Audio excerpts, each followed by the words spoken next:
하나님 말씀 사도행전 21장 29절에서 30절입니다.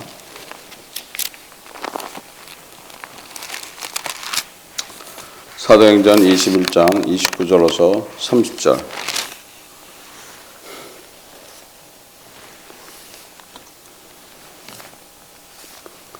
사도행전 21장 29절에서 30절 합독합니다. 이는 저희가 전에 에베소 사람 드로비모가 바울과 함께 성내에 있음을 보고 바울이 저를 성전에 데리고 들어간 줄로 생각함이로라. 온 성이 소동하여 백성이 달려와 모여 바울을 잡아 성전 밖으로 끌고 나가니 문들이 곧 닫히더라. 아멘. 하나님 아버지 감사합니다. 성령께서 이 시간 함께 하면 감사드립니다. 말씀을 깨닫는 시간 될 수 있도록 인도하여 주옵소서. 함께 함을 감사드리며 이 모든 것 주 예수 그리스도 받들어 드립니다. 아멘.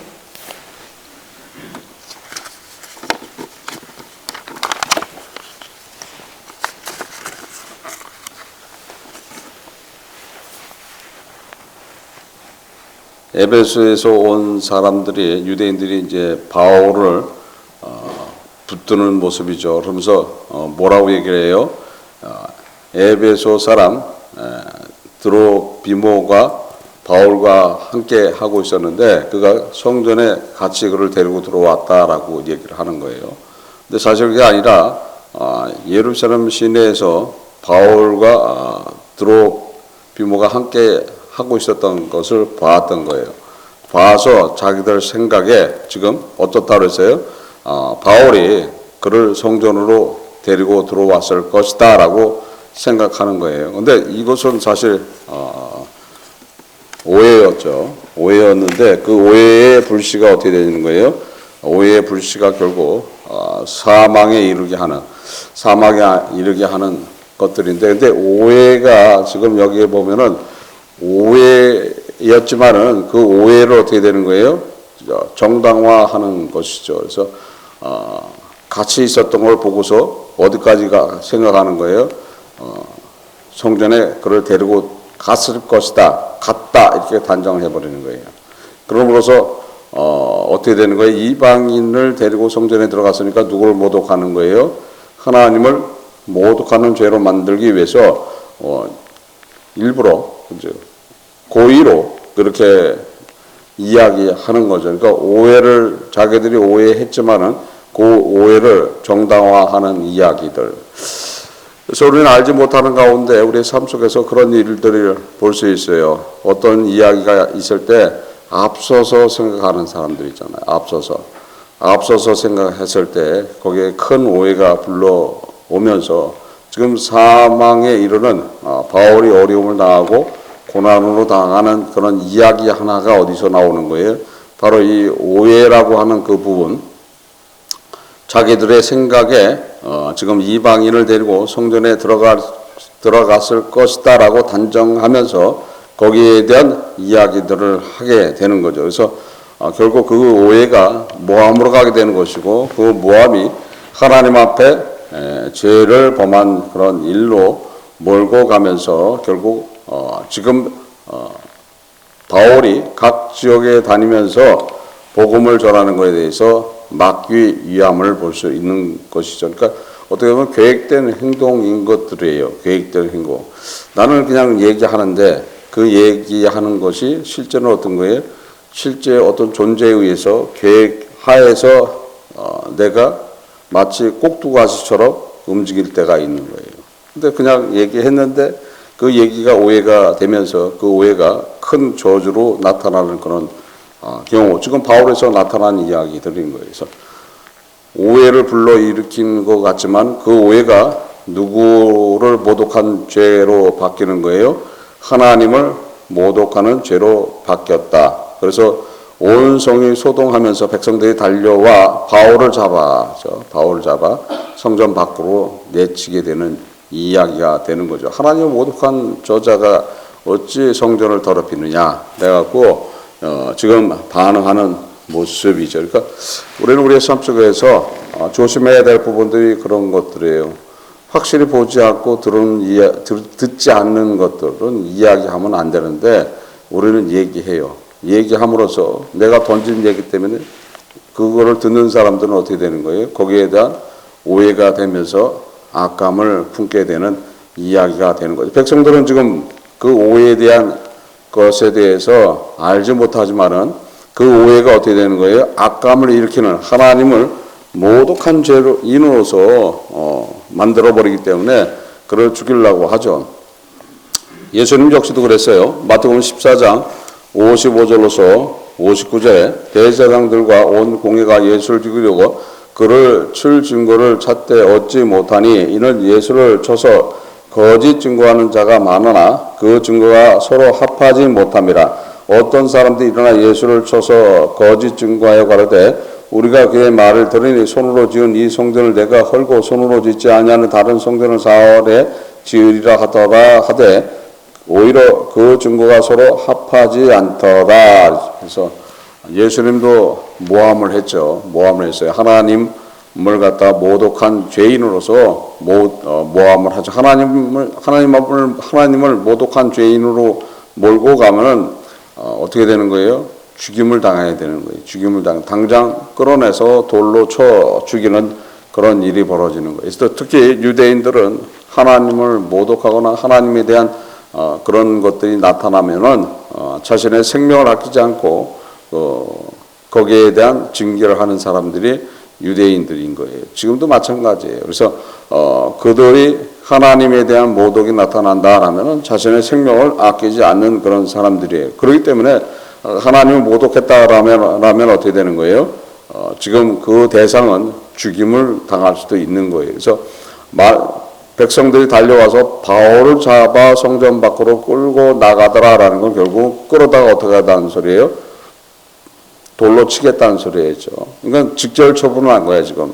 하나님을 모독한 거는 바로 죽이라 이렇게 되어 있는 거예요. 그러니까 재판이고 뭐고 없는 거예요. 그래서 끌고 성전 밖으로 끌고 나가서 지금 성 밖으로 끌고 나가서 낭떠러지에 던져버리고 안 죽으면은 거기서 돌을 던지는 것이 유대인들이 행하는 그런 징벌인 거예요. 그래서 사실 어떻게 보면 잔인해요. 그래서 바울은 이런 자기의 증언을 합니다. 고린도후서 11장 23절로서 25절에 저희가 그리스도의 일꾼이나 정신없는 말을 하거니와 나도 더욱 그러하도다. 내가 수고로 넘치도록 하고 옥에 갇히기도 더 많이 하고 매도 수없이 맞고 여러 번 죽을 뻔하였으니 유대인들에게 40에 하나 감한 매를 5번 맞았으며 3번 태장을 맞고 1번 돌로 맞고 3번 파선하는데 일주야를 기쁨에서 지냈으며 26절에 여러 번 여행이 강의 위험과 강도의 위험과 동족의 위험과 이방인의 위험과 시내의 위험과 광야의 위험과 바다의 위험과 거짓 형제 중에 위험을 당하고 그렇죠? 거짓 형제 중에 위험을 당했다. 그렇죠? 그러니까 거짓 형제들이 지금 거짓말을 함으로써 결국 그것이 엄청난 이야기가 되는 거예요. 그래서 오해를 불러일으키는 가운데서 거기다 거짓 증거를 한다라면은 그거는 돌이킬 수 없는 그런 이야기로 가는 것이죠. 그래서 예수님도 거짓 증거와 뿐만 아니라 거짓 증인들을 세워서 죽이려고 했고 또 바울 역시도 거짓 증거와 거짓 증인들을 세워서 바울을 죽이려고 해야 할 그런 일들이 한두 번이 아니었던 거예요. 그래서 가장 저기한 거는 어떤 거예요? 거짓 형제들의 거짓 증거라는 거예요. 그래서 오해를 불러일으킨 일 때문에 결국 그것이 하나님을 모독하는 죄로 만들어버리는 그런 일들. 그래서 우리는 믿음 안에서도 그런 일을 많이 범해요. 그런 실수를 많이 범해요. 그래서 누군가가 하나님을 모독하는, 주님을 모독하는, 십자가를 모독하는 그런 것처럼 이야기를 할 때 그것이 문제가 되는 것들에서 알지 못하고 보지 못하는 이야기를 잘못하면 어떻게 되는 거예요? 그것이 큰 문제가 되는 이야기 중에 하나인 거예요. 그래서 마귀는 그거를 가지고서 이용하는 거예요.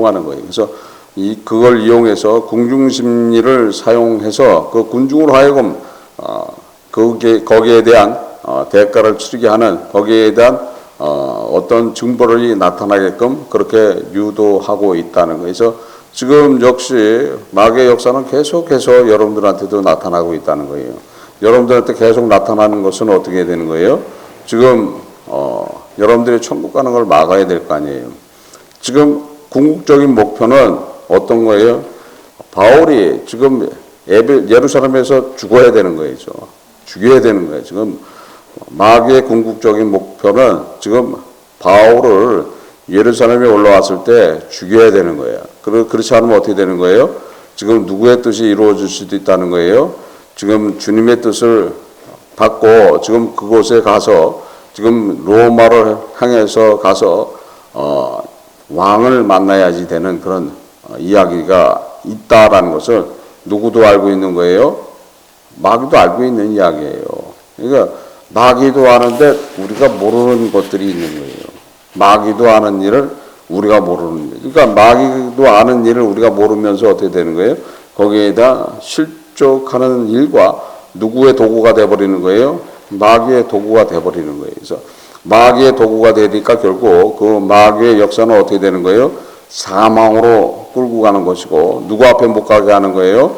예수님 앞에 못 가게 하기 위해서 지금도 여러분들을 둘러싸면서 힘들게 한다는 거예요. 그래서 우리는 항상 깨어서 말씀과 기도와 또한 교회에서 있다라면 주님 안에 있다라면 보호를 받을 뿐 아니라 자신들의 모든 언행에 내가 본이 되는 그리스도인인가 아닌가라는 것을 잘 생각해 봐야 된다. 그래서 우리는 항상 이야기할 때 어떻게 되는 게 덕 있는 이야기를 해야 되는 거예요. 덕 있는 이야기를 해야 되는데 남을 판단하고 정죄하고 악감을 가지고 이야기한다라면 그 즉시 누구의 역사가 나타날 수 있어요? 마귀의 역사가 나타나는 거예요. 그래서 마귀의 역사는 오해를 불러일으키게 하고 또 앞에 있는 이야기를 만들어서 이야기하는 그런 것이 누구의 장난인 거예요? 마귀의 장난이에요. 그래서 결국 그것 때문에 우리는 힘듦을 당하고 어려움을 당하고 고통을 당할 수도 있다는 거예요. 그러나 내가 믿음이 좋다라면 내가 진짜 믿음이 있다면 그런 공격을 당했을 때 어떻게 되는 거예요? 다 받아들이면 마귀의 역사는 없다는 거죠. 마귀의 역사는 없는 거예요. 지금 바울이 예루살렘 올라가면은 고난을 당하고 어려움을 당하고 잘못하면 죽을 수도 있다라는 그런 말들을 받았어요. 받았지만 자기 은혜로서 괜찮다고 갔으면은 얘기는 또 엄청나게 틀려질 수 있어요. 근데 주의 뜻이라면 나는 어느 곳에 가든지 관계가 없다 하고 지금 올라갔기 때문에 문제가 생기지 않는 거예요. 그래서 어떠한 상황 안에서도 주의 뜻이 이루어지게 돼 있다는 것을 알아야 된다는 거예요. 자기 은혜로 갔으면 어떻게 되는 거예요? 자기 은혜로 갔으면 그 자리에서 도망갈 수도 있는 거예요. 자기 은혜였는데, 자기의 용기였는데, 용기와 그것이 혹시 그런 일이 안 일어날 수도 있다는 그런 생각 때문에 이런 행동을 하는 것들이에요. 우리가 개인적인 은혜, 개인적인 그런 믿음이 있다고 하면서 행동하는 것들은 유행을 바라는 그런 것들이 있는 거예요. 그럴 일이 불행한 일이 안 일어날까라는 가정 안에서 이렇게 한다는 거예요. 근데 믿음을 가지고 하면 어떻게 되는 거예요? 관계가 없다는 거예요. 관계가 없다는 거예요. 아예 그게 관계가 없는 거예요. 어떤 일이 일어나도 누구의 뜻을 받는 거예요? 주의 뜻을 받기 때문에 관계가 없는 거예요. 내가 당장 그곳에 가서 죽음을 당한다 해도 그곳에 가서 기쁜 일이 생긴다 해도 즐거움이 생긴다 해도 그 모든 것들을 주의 뜻으로 받기 때문에 별로 관계가 없다는 그것이 믿음인 거예요. 그 믿음을 가져야 되는 거예요. 근데 그 믿음 갖기가 어렵다 하죠. 그 믿음 갖기가 어려운 거예요. 그래서 그 믿음을 갖고 따라가는 삶이 가장 귀한 삶이고 그 믿음대로 살아가게 된다면은 누굴 닮아 있어요? 예수 그리스도를 닮아 있기 때문에 예수님과 함께하는 그런 믿음 안에서 항상 승리한다는 것을 아셔야 된다는 거예요. 은혜가 우리의 삶 속에서 그대로 나타나게 돼 있다는 거예요. 그래서 항상 성령 충만을 이뤄가는데 부족함이 없는 그런 삶을 살아가야 된다. 그래서 성령 충만할 것인가, 은혜 충만할 것인가. 그래서 성령 충만으로 살아간다라면은 누구 앞에 순종하는 삶이에요? 주님 앞에 순종하는 삶이고 은혜 충만하면 잘못하면 어떻게 되는 거예요? 내 의로 살아가 버리는 거예요. 내 의로, 내 뜻이 더 중요한 거죠. 주님의 뜻은 지금 예루살렘 올라가서 로마로 가야 되는데 자기의 의가 강해 버리면 어떻게 되는 거예요? 올라갔다가도 내려와 버리는 그런 이야기가 된다는 거예요. 그래서 우리는 항상 성령 충만하기를 소원해야 되는 것이고, 성령 충만함으로써 은혜의 삶을 살게 된다는 것을 알아야 된다는 거예요. 그래서 성령 충만하면 누구한테 순종하는 거예요? 성령 하나님의 순종하고 하나님의 말씀을 따라가는 자, 또 주의 말을 듣고 주의 말씀대로 행하는 자가 될 때에 성령 충만한 자가 되는 거예요. 그러니까 성령 충만하지 않으면 말씀대로 살아가지 않는 거죠. 그러니까 성령 충만을 받아서 성령 충만하면 누가 인도를 하고 있는 거예요? 성령 하나님이 인도하고 있는 거예요. 그래서 성령 하나님의 인도를 받기를 원한다라면은 성령 충만한 자가 돼야 된다. 성령 충만한 자가 된다라면은 가장 먼저 뭘 해요? 자신의 혀를 갖다가 재갈을 물려버린다는 거예요. 그래서 자신의 혀를 재갈을 버리니까 항상 은혜가 넘치는 그런 삶을 산다는 거예요. 좋은 일을 하고서 자기가 말을 잘못함으로써 어떻게 되는 거예요? 믿음이 헛것이 되어버리는 그런 실족하는 상황이 벌어진다는 거예요. 그래서 항상 우리는 성령 충만을 이뤄갈 때 성령 하나님 앞에 순종하게 되는 것이고, 말씀대로 살아가게 되는 것이고, 은혜대로 살아가기 때문에 항상 우리의 삶 속에 주 예수 그리스도께서 십자가를 통해서 얻어주신 그 축복된 삶은 보장돼서 나타나게 되어 있다는 거예요. 그래서 말씀대로만 살아가면 승리한다는 거예요. 근데 말씀대로 살아가지 않잖아요. 말씀대로 살아가지 않는 게 문제라는 거죠. 문제라는 거예요. 그래서 그러니까 보면은 그래요. 미래에 대한 사실 걱정들을 하고 있지만은 걱정이 없어. 미래에 대한 걱정이 없어. 근데 미래에 대한 걱정이 없을 수가 없죠. 없을 수가 없죠. 지금 우리를 예수를 통해서 천국을 간다라는 확신을 가지고 있지만은 그거는 가봐야 아는 이야기죠. 가봐야 아는 이야기야. 그래서 그것이 진짜 믿음인데, 예수님 역시도 어떻게 되는 거예요? 죽어봐야 아는 이야기였던 거예요. 죽어봐야 아는. 그래서 죽은 후에의 그 믿음을 가지고서 십자가를 담당하신 분이 누구예요? 예수님이었던 거죠. 죽은 후의 이야기. 그 죽은 후의 이야기에 대한 보장을 갖고 믿음을 갖고 십자가에 돌아가셨죠. 우리 역시도 어떻게 되는 거예요? 예수 그리스도를 믿음으로써 죽은 후의 이야기에 대한 보장을 누가 했다는 것을 믿고 따라가는 거예요? 우리 주님이 십자가에서 모든 걸 다 이루시고 부활하셔서 하나님 우편에 앉으셔서 우리를 인도하고 있다는 그 믿음을 가지고 따라가고 있다라면은 우리는 지금서부터 은혜가 넘치는 성령 충만을 이뤄가는데 부족함이 없는 그런 삶을 살아간다는 거예요. 근데 그것이 아니라면은 그것도 아니게 되는 거예요. 근데 아닌 사람이 더 많은 거예요. 나는 진짜 믿습니다. 나는 주님의 그 모든 것을 믿고 나는 천국에 대한 확신을 가지고 살고 있습니다. 라는데 나한테서는 뭐가 안 나타나요? 그리스도의 인격이 안 나타난다. 그리스도의 인격이 안 나타난다. 또 그리스도의 그 사랑이 안 나타난다라면 그것은 아니게 되는 거죠. 그리스도의 사랑과 인격이 나타나게 되어 있는 거예요. 그래서 그냥 나타나게 되어 있는 거예요. 이거는 그것이 없으면은 암만 성경을 줄줄 외우고 기도를 잘하고 교회 생활을 열심히 하고 또 봉사와 희생을 열심히 한다고 해서 되는 것이 아닌 거예요. 자기 의로 얼마든지 할 수가 있는 거죠. 자기 의로 얼마든지 할 수 있어요. 그것을 알아야 된다는 거예요. 그래서 내가 진짜 천국을 소유하고 있고 그리스도가 내 안에 있다라면 나한테서 그리스도의 향기가 품어져 나와야지 된다는 거예요. 그러면 그 향기가 품어져 나오면 내 삶은 완전하게 보장되어 있는 것이고 천국 자체는 그대로 이루어지는 것이고 항상 누가 동행하고 있어요? 주님이 동행하고 있고 성령 충만 이뤄가는데도 부족함이 없는 그런 삶을 살아간다는 거예요. 그러니까 어려운 일이 없는 거예요. 힘든 일이 없는 거예요. 괴로울 이유가 없어. 슬플 이유가 없는 거죠. 슬픈 일이 있어도 어떻게 되는 거예요? 다 감사함으로 받게 된다는 거예요. 기쁨으로 바뀐다는 거예요. 그것이 진정한 그리스도인이고 그것이 성령 충만 이룬 분들이고 성령과 함께하는 분들이고 예수 그리스도와 항상 함께하는 예수 그리스도와 연합한 진정한 그리스도인들의 삶이라는 것을 믿으시길 바랍니다. 그래서 어떤 오해가 오더라도 어떤 문제가 이야기가 된다 해도 어떤 다툼이 일어난다 해도 결코 두려움 없이 살아가는 분들이 진정한 그리스도인이라는 것을 믿고 우리가 항상 우리의 믿음 안에서 승리하기를 소원하시면서 진정한 그리스도인이 되기를 소원하고 또한 주님이 주시는 그 아름다운 나라의 그 모든 희망을 품고 살아가는 진정한 그리스도인들이 다 되시기를 주 예수 그리스도의 이름으로서 축원합니다. 하나님 아버지 감사합니다. 성령께서 이 시간 함께함을 감사드립니다. 저희들 부족하지만 주와 동행할 수 있도록 인도하시고 주님의 주시는 그 은혜 안에서 항상 주님의 마음을 품고 주님을 따라가는 말씀대로 살아가기를 소원하는 삶을 살아갈 수 있도록 인도하시고 성령 충만 이뤄가는 데 부족함이 없는 그런 삶을 통해서 주님께서 만들어 놓으신 그 하나님의 자녀의 축복과 아름다운 그 세상에 대한 소망을 품고 살아갈 수 있도록 인도하여 주옵소서. 함께함을 감사드리며 이 모든 것 주 예수 그리스도 이름으로 기도드립니다. 아멘.